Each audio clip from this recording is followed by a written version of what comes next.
What's up everyone, welcome back to the channel. The Hindenburg research report on Lordstown Motors is a hatchet job. It is designed only to drive down the stock price of Lordstown Motors. It is designed to make money for Hindenburg research. That is the thesis for my video today. Join me as I walk through the different aspects of their report and I test it for believability, and I come to the conclusion if the research report supports Hindenburg research opinion or Lordstown Motors rebuttal. Before we jump into it, I want to thank you, my viewers, for spending your time with me today. If you're new to the channel, I make videos on the stock market. I bring you the market news and context so that you can save time, you can invest and trade your way, and you can make money. If you're not yet subscribed to the channel, go ahead and click the subscribe button now and activate the notification bell so that you are notified when I release new content. If you're enjoying this topic of short sellers and short seller reports, go ahead and leave me a comment down below to let me know that you're especially interested in it, and activate the like button so that you can help out with the YouTube algorithm. It really helps out my channel and helps me to spread my content to more people. With all that said, let's test my hypothesis together and see if Hindenburg is just going after Lordstown or if they have some facts to back up the report. The report is titled Lordstown Motors, Mirage, Fake Orders, Undisclosed Production Hurdles, and a Prototype Inferno. That's right, even their prototype burst into flame. In the report, which goes on for pages, it details how everything at Lordstown Motors is pretty much wrong. Production, orders, insider transactions, it's all bad. And let's look at a few of those today. At the same time, I'm going to bring you results from the Lordstown investigation into this research report.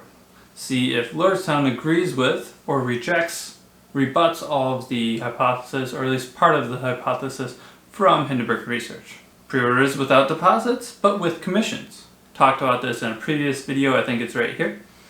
And they make a big point about how the pre-orders are just drummed up in order to help out the SPAC deal, in order to help out the financing, the equity financing, going public through the SPAC, and in order to make everything look nice. I don't want to talk about all the companies here. There are quite a few small companies they bring up that seem to be quite shambless. And then there are a couple big name companies that you and I may know about. And these companies we may know about did not seem to be totally on board with the orders when contacted. Hindenburg focused on pre-orders with half of the report almost, which I read in its entirety. But Lordstown spent a much smaller section on this. Hindenburg put it in the first place in the report. Lordstown put it in place number 4. Let's see what the new chairwoman of Lordstown Motors had to say about these pre-orders. Lordstown Motors made periodic disclosures regarding pre-orders which were, in certain respects, inaccurate. To me, this seems like almost admission, not quite admission, but at least a little bit in the direction of admission, that even though the report maintains that Lordstown never said these are binding orders, Lordstown may have misled investors. I would like to hold on to this point before going into judgment or into rejection or support for my hypothesis, because there's a mitigating circumstance I want to talk about at the very end, or at least in the end points. Production promises but no follow-through is our second point for this video. In part 2 of the report from Hindenburg Research, they start to go into detail again about production and about technology. 2 points on technology. One is the motors technology, and the other is the technology inside the vehicle itself. Steve Burns, the now former CEO of Lordstown Motors, started off as the CEO of Workhorse. You may be familiar with them, but if not, they are also an EV manufacturer. As the CEO of Workhorse, Steve Burns repeatedly made promises stating deadlines, short-term deadlines for production of this electric vehicle, which would go on to become the endurance vehicle for Lordstown Motors. Steve Burns later left Workhorse, and after a few months as a consultant for Workhorse, he took the endurance vehicle with him and then formed a new company called Lordstown Motors. After forming Lordstown Motors in 2019, Steve Burns went on to make new promises about production, now, very short-term goals. Many of these were never reached. The Workhorse goals were never reached. Most of the Lordstown goals were never reached. And the newest and latest goal is start production in September 2021. We're almost there. And these are unbelievable timelines that Steve Burns continued to promise. The second production-related problem from Hindenburg Research is the motor technology. It was licensed from a firm in Slovenia, and it was licensed according to Hindenburg Research because it was the cheapest. Hindenburg says this technology is known to have problems, especially talking about the specific type of vehicles that Lordstown makes. Hindenburg says this technology is untested and will almost certainly not work. Point 3 about production is that there was a fire during a test drive in January 2021. This fire wasn't reported for a long time, and Hindenburg assumes, or at least leads people to assume, that this is a problem for the production of the endurance line. The rebuttal from Lordstown Motors is quite firm. The investigation maintains that the September 2021 start date will be maintained. It will happen.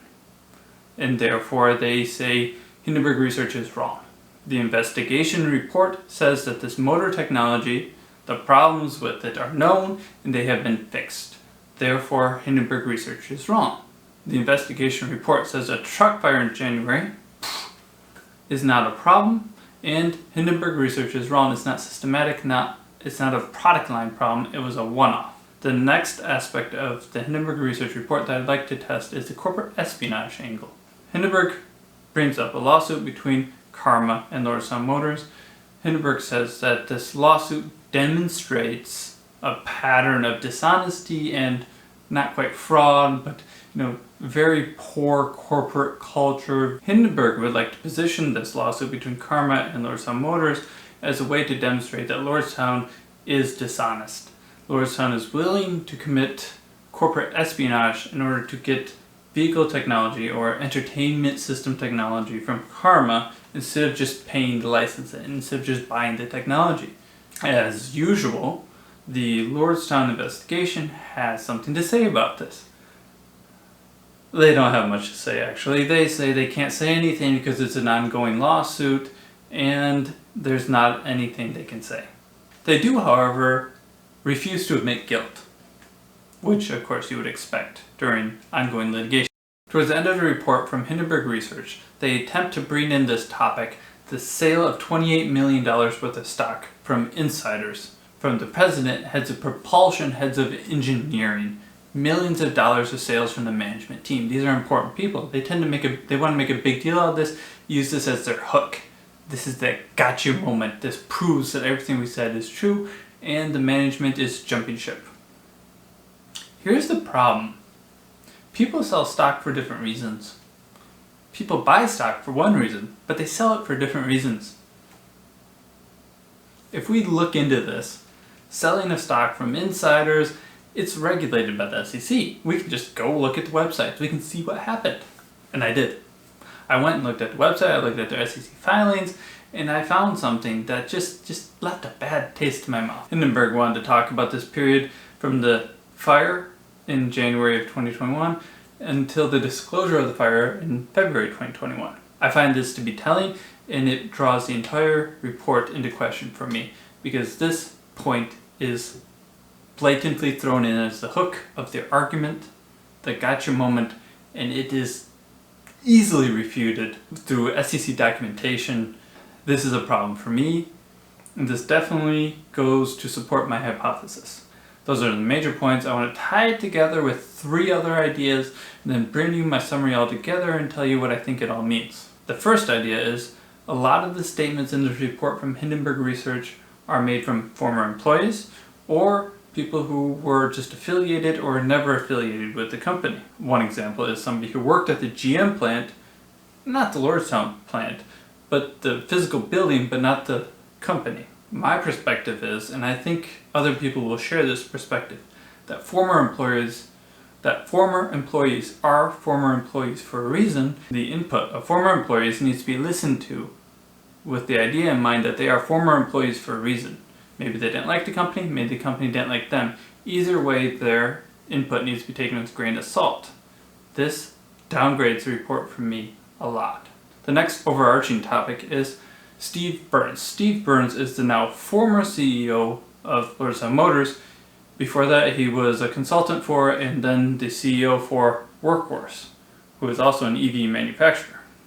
Steve Burns seems to have been around during a time in which a lot of these promises were made. He explicitly made the production promises. He explicitly talked about and publicized all these pre-orders.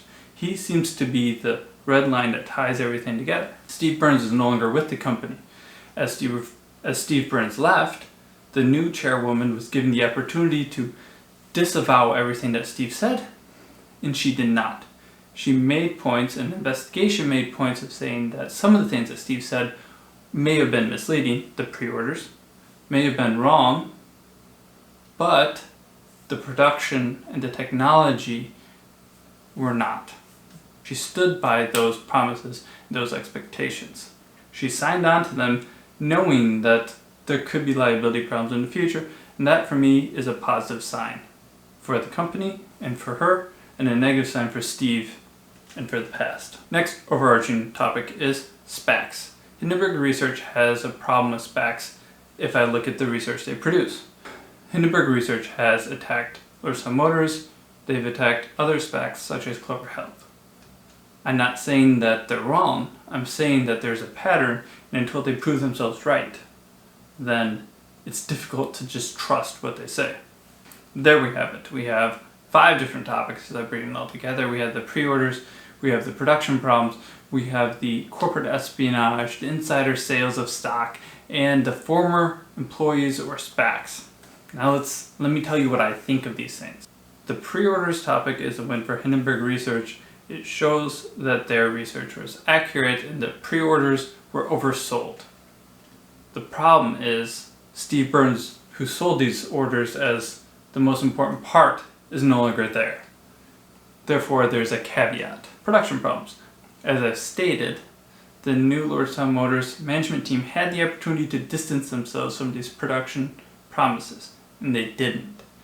Therefore, I think there's reason to believe that these production targets can still be hit. I believe this supports my hypothesis. The corporate espionage topic definitely goes to reject my hypothesis because it seems pretty plausible. They didn't admit guilt, but it doesn't look good for them. It looks like there was a lot of dishonesty within the company. And then I have to say again, Steve Burns is gone. Maybe the company has changed. So that goes to reject my hypothesis, but not so far. Insider sales of stock. This goes to support my hypothesis because I say this topic was taken completely out of context and was used inappropriately in the research report from Hindenburg Research. Bringing it all together, Steve Burns, former employees, and SPACs. I think these 3 topics go to support my hypothesis that Hindenburg is just creating a report to make money, and the report is flawed. In summary, I feel that my hypothesis, which has not been proven beyond a doubt, is quite strong. It has held up throughout my questioning and testing. There are 2 problems with the pre-orders and with the corporate espionage, but I believe both of those can be mitigated through the fact that Steve Burns is no longer with the company. Now I want to hear from you. Do you agree with my analysis? Do you think I've misread the situation? If you liked the video today, please activate the like button to let the YouTube algorithm know that you enjoyed it, and leave me a comment down below to make sure that this content goes out to more people. Thank you for joining me today.